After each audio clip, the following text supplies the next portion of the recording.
Assalamualaikum warahmatullahi wabarakatuh. Alhamdulillahilladzi khalaqal insana fi ahsani taqwim.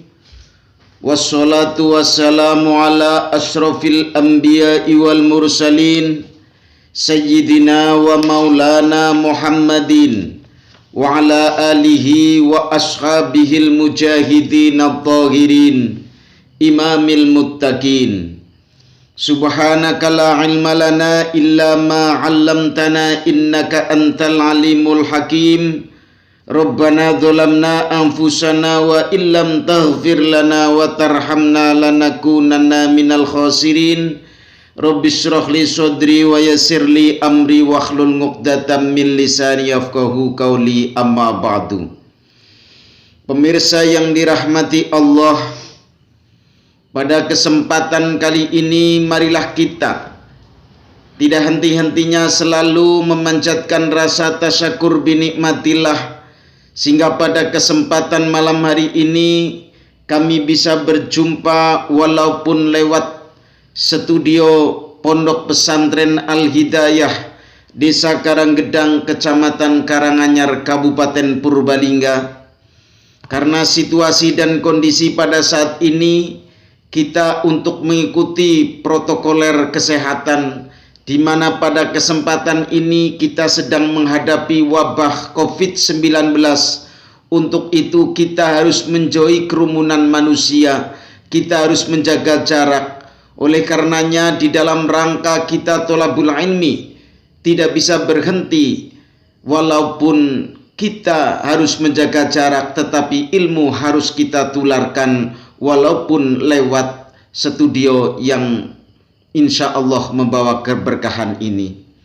Kedua kalinya sholawat serta salam senantiasa tetap terlimpah curahkan kepada baginda Rasulullah Shallallahu Alaihi Wasallam, Nabi yang kita nanti-nantikan syafaatnya besok pada hari yaumul qiyamah. Allahumma amin, amin ya rabbal alamin.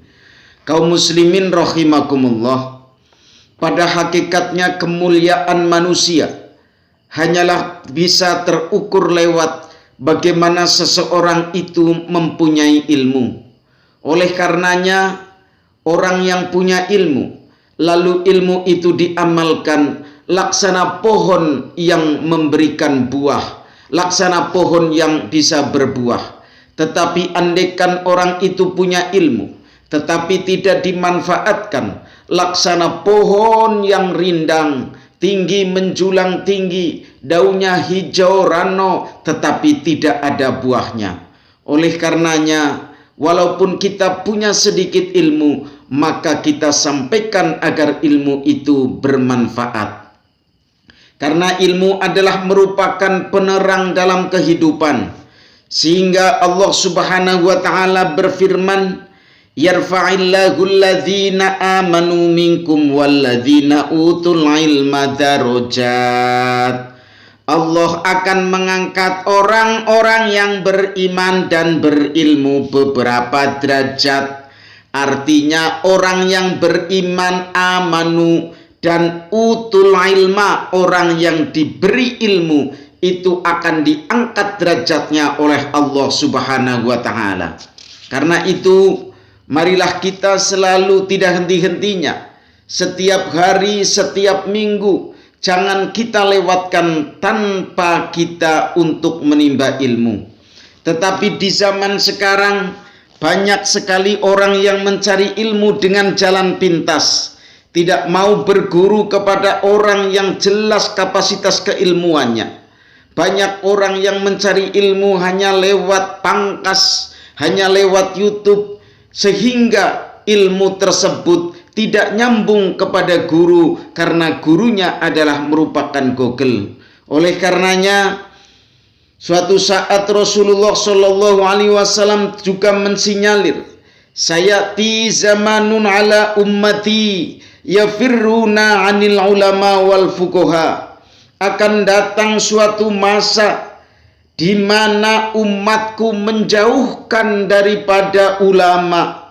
Bukan hanya umat yang menjauhkan minal ulama, Orang itu apabila tidak tahu, tidak mau tanya kepada ulama. Orang itu tidak mau tidak tahu tentang hukum, tidak mau mengkaji.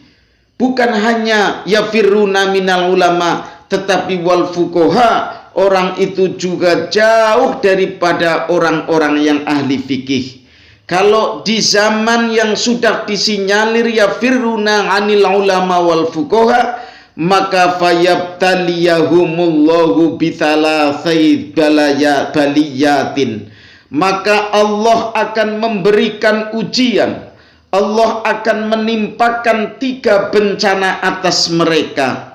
Fayabtaliyahumullahu bithalatsi baliyatin, ulaha yarfa'ullahul barakata min kasbihim.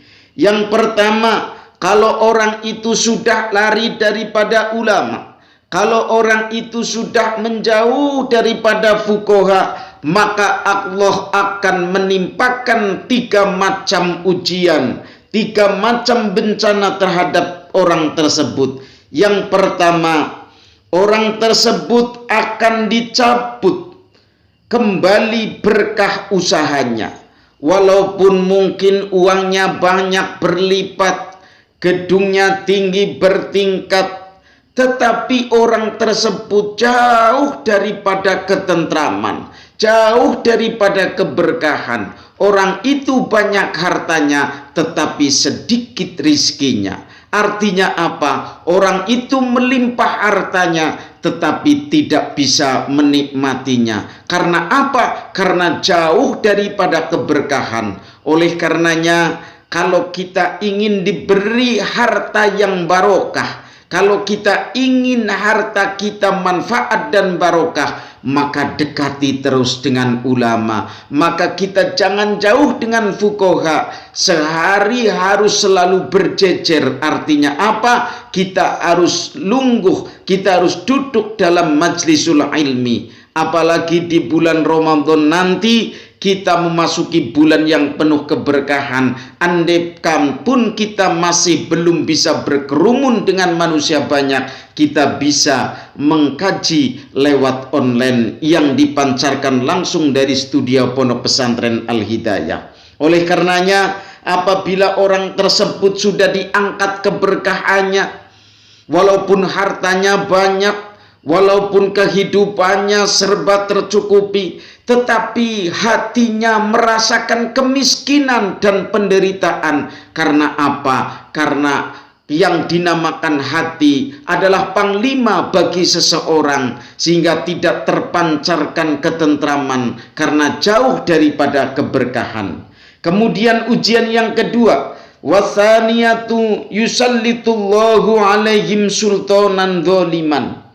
Orang tersebut akan dikuasakan penguasa yang lalim atas mereka.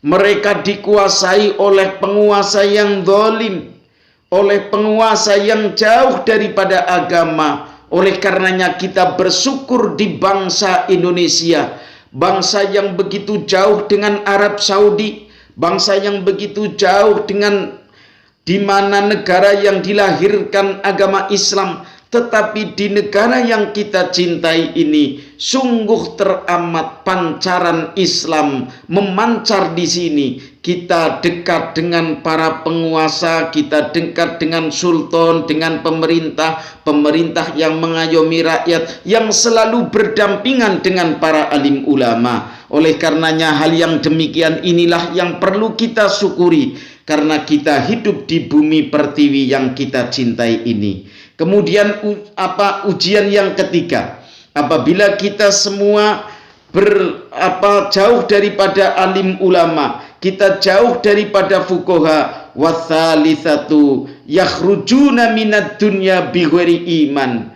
Kita akan meninggalkan alam dunia ini tanpa membawa iman. Oleh karenanya hal yang sangat dikhawatirkan, ujian yang paling berat bagi seorang mukmin adalah pada saat detik-detik menghadapi sakaratul maut.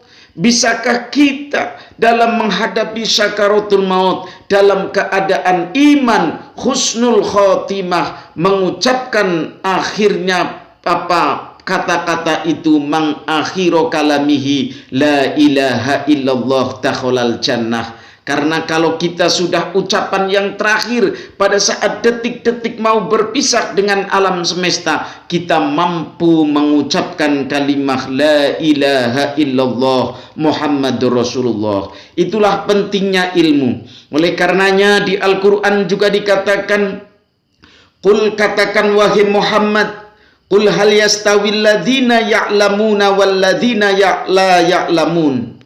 Katakanlah wahai Muhammad, apakah sama antara orang-orang yang mengetahui dengan orang-orang yang tidak mengetahui? Sudah barang tentu antara orang yang berilmu dengan orang yang tidak berilmu, pasti di dalam kehidupannya akan ada perbedaan. Mengapa? Karena orang yang berilmu selalu dituntun dengan ilmunya, tetapi orang yang tidak punya ilmu di dalam mengarungi kehidupan ini jauh daripada pancaran ilahi. Kemudian di hadis yang lain juga dikatakan, an Anasin radhiyallahu anhu qala Rasulullah sallallahu alaihi wasallam, utlubul ilma walau bisin fa inna talabil ilmi faridah ala kulli muslimin wa innal malaikata tad'u ajnahitiha li talibil ilmi ridon bima yatlubu. Yang artinya dari Anas berkata, Rasulullah Shallallahu Alaihi Wasallam bersabda, tuntutlah ilmu sekalipun berada di negeri Cina, sebab sesungguhnya menuntut ilmu adalah kewajiban yang sangat diperlukan bagi setiap orang muslim.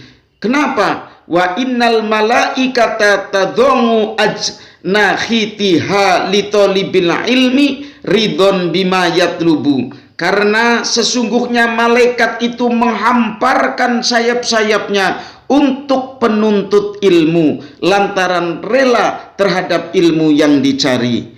Mudah-mudahan itu saja yang bisa saya sampaikan. Mudah-mudahan ada manfaatnya. Itulah pentingnya kita mencari ilmu. Di lain kesempatan bisa kita teruskan tentang bagaimana keutamaan mencari ilmu. Terima kasih atas perhatiannya. Mohon maaf atas kesalahannya. Usikum wa nafsi bitaqwallah wal afu minkum. Wassalamualaikum warahmatullahi wabarakatuh.